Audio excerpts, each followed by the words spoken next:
Hello friend, আপনাদের সামনে আজকে একটা নতুন রেসিপি নিয়ে হাজির হয়েছি। সাবুর পায়েস। এ দেখুন, এখানে বড় দানা সাবু রেডি রেডি করা রয়েছে। এই যে এখানে দুধ, আর এই যে এখানে এই যে কাজু, কিশমিশ, এগুলো সব ভাজা করে রেখে দেওয়া হয়েছে। এই যে বড় দানা সাবু রয়েছে, ঘি ভাজা সাবু রয়েছে।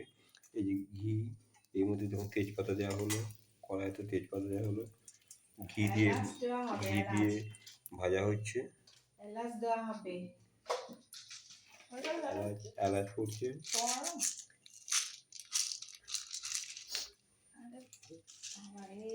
দুধ রেডি করা রয়েছে, বড় দানা সাবু রেডি করা রয়েছে। এখানে কিশমিশ, কাজু সব ভাজা করা রয়েছে। এই যে বড় দানা, এলাচ, তেজপাতা সমস্ত ভাজা হচ্ছে। চিনি চিনি সারো চিনি।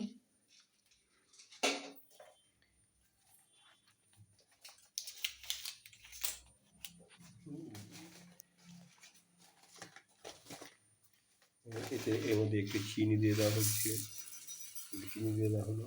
আপনি দেখছেন এগুলো, এটা একসঙ্গে ভেজে এর মধ্যে ঘিয়ের মধ্যে চিনি আর এলাচ তেজপাতা চিনি দিয়ে ভাজা হচ্ছে। তারপর গরম করে ঢেলে দেবো।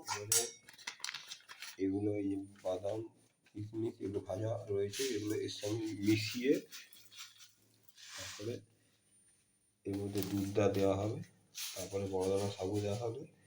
তারপরে আমাদের একটা নতুন রেসিপি তৈরি হলো, যে সাবুর পায়েস।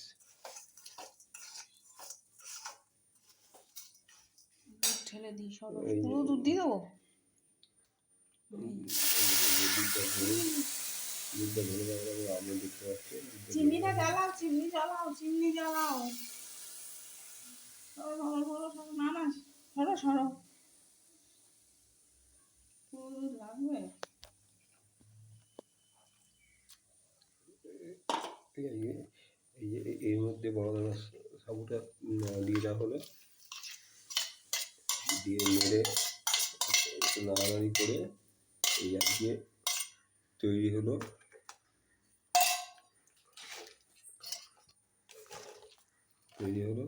সাবুর পায়েস, নতুন রেসিপি।